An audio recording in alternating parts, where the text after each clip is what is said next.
Assalamualaikum warahmatullahi wabarakatuh. Saya Musisi Aditya akan mempresentasikan Muda Dunia. Bab yang pertama yaitu, tidakkah engkau tergoda menghangatkan hari-hari orang tuamu? Poin ke-1 adalah pengorbanan orang tua. Ibu dokter Gama selalu mendoakan dan mendukung anaknya dalam setiap ujian dan presentasi. Di usia 46 tahun beliau belajar tafsir agar bisa menyelamatkan anak-anaknya. Ayah Dokter Gama rela menjual tanahnya demi biaya kuliah kedokteran anaknya dan begadang mengetik naskah drama anaknya. Pengorbanan orang tua sering kita lihat tapi sering kita lupakan.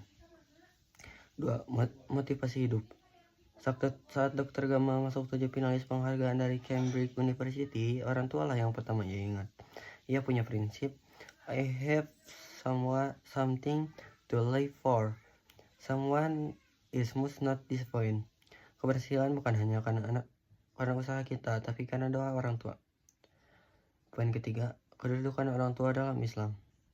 Rasulullah bersabda, orang tua adalah pintu surga yang paling tengah, dan merugilah orang yang mendapati orang tuanya renta tapi tidak masuk surga. Ibnu Abbas berkata, cara paling efektif mendekatkan kepada Allah adalah berbakti kepada orang tua. Surga diletakkan Allah di bawah telapak kaki ibu, sedangkan ayah adalah jalan menuju ke sana. 4. Ajakan dan refleksi. Jangan sampai kita menyesal karena belum membahagiakan orang tua. Jangan biarkan hidup ini berjalan tanpa membahagiakan mereka yang sudah berkorban banyak. Quote. Aku tak pernah takut menghadapi dunia karena ibuku mendoakanku tiap malam. Quote. Mendoakanmu adalah caraku memelukmu dari jauh. Kesimpulan dari bab ini adalah bakti kepada orang tua adalah kunci keberkahan hidup dan jalan menuju ridha Allah. Bab 2. Apa yang sudah kita persiapkan untuk menghadapi kematian? Waktu berjalan cepat, hidup ini tidak terasa, hidup ini terlalu cepat, seperti itulah kehidupan. Berlalu begitu cepat tanpa kita sadari. Dr. Gamal Albin Said. Pesan dari poin itu adalah jangan menunda kebaikan, umur jalan terus. Poin kedua adalah surga versus neraka. Itu adalah pilihan. Surga dikelilingi hal yang tidak disukai nafsu, bangun jam 3 tahajud, sholat subuh ke masjid, baca Quran, berkorban waktu. Neraka dikelilingi hal yang disukai nafsu, harta, tahta, wanita, bersenang-senang di dunia. Cinta ke surga dan takut ke neraka yang akan mengubah apa yang kita sukai atau tidak sukai. 3. Hidup bagaikan kanvas dan ujian. Hidup laksana kanvas putih, tiap tahun kita bereskan warna, nanti Allah nilai kualitasnya. Hidup ini permainan, yang pandai main dapat surga, yang terlena dunia dapat neraka. Kita diuji beda-beda, ada yang kuat diuji harta, tahta, wanita, cinta kedudukan, dan popularitas. Adalah nafsu paling lama di hati. Ingat, kain kafan kita sedang ditenun. Ajal tidak bisa ditunda sedetik pun. Poin keempat, bahaya lupa mati. Melupakan kematian menjadikan kita mengejar dunia begitu liar, terperangkap dalam keterangan yang melenakan. Dr. Gamal Albin Said. Poin kelima, 2 manfaat mengingat mati. 1. Bikin kita paham hidup ini sementara, jadi bijaksana dan ikhlas beribadah. 2. Penawar cinta dan dunia berlebihan. Hadis, jika Allah menghendaki kebaikan pada hamba, Allah akan berikan amalan soleh sebelum kematiannya. 6. Pilihan dunia versus akhirat. Kita selalu dihadapkan pilihan kemuliaan fana versus abadi, cinta hidup versus cinta kematian, tabungan dunia versus tabungan akhirat. Hari ini saatnya kita bisa beramal tanpa menghitungnya. Kelak di akhirat kita hanya bisa menghitung amal tanpa bisa beramal lagi. Poin ketujuh yaitu pertanyaan penutup. Apa yang sudah kita persiapkan untuk menghadapinya? Hanya ada 2 pilihan, berjuang di sisa umur kita untuk mendapatkan surganya atau terlena oleh kehidupan dunia. Dr. Gamal Albin Said. Kesimpulan utama bab ini, hidup singkat, jangan terlena dunia, persiapkan akhirat dari sekarang dengan ibadah, amal, dan ingat mati karena di akhirat kita hanya bisa menyesal, bukan beramal lagi. Bab ketiga, yaitu ketika ajal datang menjelang. Hidup singkat, waktu cepat, hidup berlalu cepat, yang penting bukan masa lalu tapi kesiapan kita hari ini untuk menghadapi apapun. Poin kedua yaitu mati pasti datang. Mati adalah janji yang pasti harta, jabatan, rupa, semua ditinggal, hanya dua pilihan, terlena dunia atau berjuang di sisa umur akhirat. 3. Obat cinta dunia. Mengingat kematian adalah obat cinta dunia yang berlebihan. Cinta kematian seperti orang cinta dunia, karena dikubur kita hanya bisa menyesal, tidak bisa beramal lagi. Poin keempat yaitu dikenang karena amal. Kisah sahabat Dr. Gamal Adrian Firdaus ya dikenang karena suara ngaji dan azannya. Pertanyaannya, kita nanti dikenang karena apa? Kesimpulan, persiapkan diri dari sekarang. Jangan tunggu tua, gunakan waktu untuk amal karena kesempatan hidup hanya sekali. Kita lanjut ke bab keempat. Apakah kamu bahagia dengan pekerjaanmu? Poin ke-1 yaitu apa itu fashion? Fashion adalah sesuatu yang bikin kamu semangat, bahagia, rela capek, dan terus kepikiran. Cirinya 2, rela dikerjakan walau tidak dibayar. Kedua, rela dikerjakan walau harus membayar. Poin kedua yaitu cara mendapatkan passion. Butuh keberanian, kejujuran, dan kepedulian pada diri sendiri. Tanya ke diri, apa yang sebenarnya aku inginkan? Ini hidupmu, bukan hidup orang lain.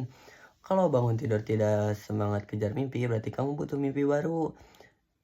Poin ketiga, kekuatan passion. Passion bikin kamu bertahan dan menikmati proses. Orang berpassion tidak bisa tenang sebelum mimpinya terwujud. It's not too late to change your life. Belum terlambat untuk berubah. Karya besar lahir passion dan kesabaran panjang. Poin keempat, jangan berkorban passion karena uang. If you follow your passion, money, people, and impact will follow you. Jangan hanya cari uang, tapi cari juga kebahagiaan lewat kerjaan. Turn your passion into profit. Emosional terhubung dengan ide, pekerjaan, dan bisnismu. Penutup, ini yang kelima. Passion adalah karunia dari Allah. Jangan sia-siakan Allah akan turunkan rahmat pada orang yang menyadari kemampuannya dan mengembangkannya. Pertanyaan dari bab ini adalah, apakah hari ini kamu sudah bekerja dengan passionmu? Quote.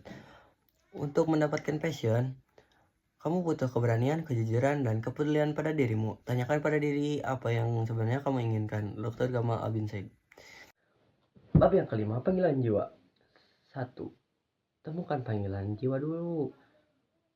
Setiap masuk bidang apapun, tanya dulu apakah ini bidang yang Anda sukai. Sejak kecil, Dr. Gamal lihat dokter sebagai malaikat penolong. Itu yang buat dia mengejar mimpi jadi dokter. 2. Hidup optimal. 3 hal, pleasure, strength, meaning. Pleasure dulu ya. Yang satu pleasure. Hal yang kita sukai kayak pemain bola, kerja, sama dengan hobi. The only way to do great job is to love what you do. Rasanya seperti liburan 365 hari. Strength. Hal yang kita kuasai atau ahli suka saja tidak cukup, harus punya kapasitas. Kalau terus mungkin bukan bidang keahlian kita, jangan habiskan waktu di tempat yang salah. 3. Meaning. Hal yang bermakna atau bermanfaat. Bukan hanya suka dan ahli, tapi harus bermanfaat untuk orang lain, dunia, dan akhirat. Jangan mengejar sesuatu yang tidak bisa dibawa mati. Berapa banyak di antara kita mengejar sesuatu yang disesali para penghuni kubur.